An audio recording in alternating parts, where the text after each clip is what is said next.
सर्वोच्च न्यायालय की अधिकारिता पढ़ते हैं। सर्वोच्च न्यायालय की अधिकारिता को हम निम्नलिखित भागों में बांटकर देख सकते हैं। पहला तो सर्वोच्च न्यायालय की आरंभिक अधिकारिता, सर्वोच्च न्यायालय की अपीलीय अधिकारिता, सर्वोच्च न्यायालय की सलाहकारी अधिकारिता, सर्वोच्च न्यायालय की अभिलेखीय अधिकारिता और सर्वोच्च न्यायालय की अन्य अधिकारिता को हम पढ़ेंगे।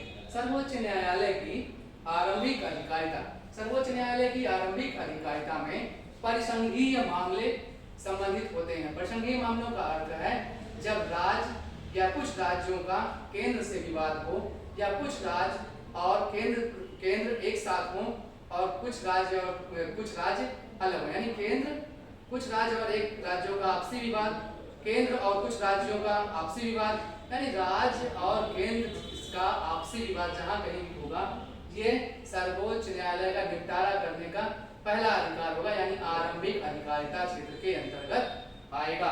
आइए अपीलीय अधिकारिता यानी सर्वोच्च न्यायालय की अपीलीय अधिकारिता। सर्वोच्च न्यायालय की अपीलीय अधिकारिता को हम निम्नलिखित भागों में बांटकर देख सकते हैं।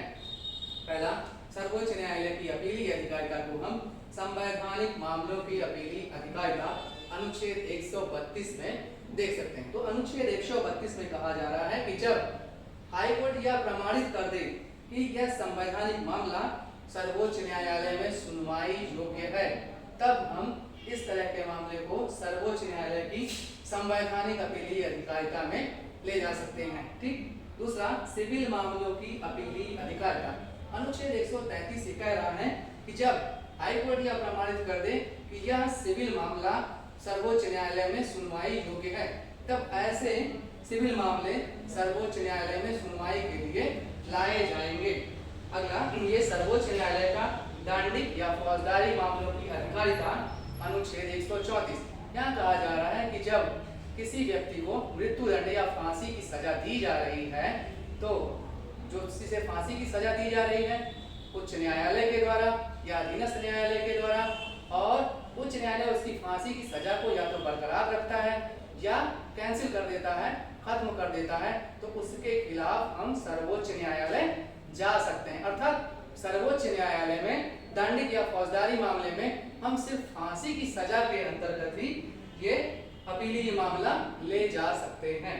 अगला, सर्वोच्च न्यायालय का विशेष अपील संबंधी अधिकारिता। सर्वोच्च न्यायालय के पास अपना विशेष अपीलीय संबंधी अधिकारिता अनुच्छेद 136 में है, जहां सर्वोच्च न्यायालय अपने अधीनस्थ न्यायालयों से ये कह सकता है कि आप अपने इस मामले की सुनवाई ना करें और इसे हमारे पास भेज दें। ठीक। अगला, सर्वोच्च न्यायालय की सलाहकारी अधिकारिता अनुच्छेद 143। अनुच्छेद 143 के अंतर्गत भारत का राष्ट्रपति किसी भी सार्वजनिक मामले में कानूनी सलाह सर्वोच्च न्यायालय से मांग सकता है। ठीक। लेकिन ऐसे सर्वोच्च न्यायालय द्वारा दिए गए कानूनी सलाह को राष्ट्रपति मानने के लिए बाध्य नहीं है, और साथ ही राष्ट्रपति द्वारा मांगी गई ऐसी सलाह को देने के लिए सर्वोच्च न्यायालय भी बाध्य नहीं है। अर्थात दोनों, ना तो सर्वोच्च न्यायालय ऐसी सलाह देने के लिए बाध्य है और ना ही राष्ट्रपति उस सलाह को मानने के लिए बाध्य है। एक उदाहरण देखते हैं। अयोध्या मंदिर विवाद में इस तरह की सलाह राष्ट्रपति द्वारा मांगी गई, परंतु न्यायपालिका सर्वोच्च न्यायालय ने कहा कि मामला न्यायालय में विचाराधीन है, इसलिए हम इस पर कोई सलाह आपको नहीं दे सकते। अर्थात सलाहकारी मामले में सर्वोच्च न्यायालय और राष्ट्रपति दोनों को स्वतंत्रता प्राप्त है, यानी ना तो राष्ट्रपति उनकी सलाह मानने, सर्वोच्च न्यायालय की सलाह मानने के लिए बाध्य है, और ना ही सर्वोच्च न्यायालय राष्ट्रपति को सलाह देने के लिए बाध्य है। अगला, अपीलीय मामलों में पुनर्समीक्षा की अधिकारिता। अर्थात सर्वोच्च न्यायालय अपने पुराने मामलों को पुनः वापस मंगाकर उस पर पुनः सुनवाई कर सकता है और अपने द्वारा दिए गए निर्णय को बदल भी सकता है।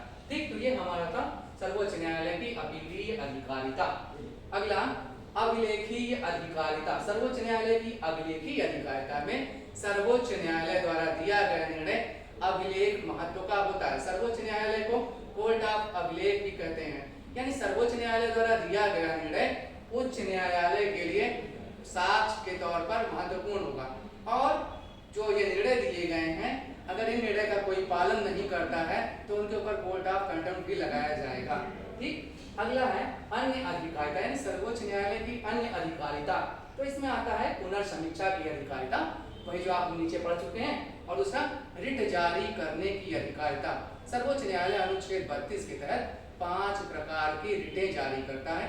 इन रिटों के बारे में डिटेल हम अगले वीडियो में समझेंगे।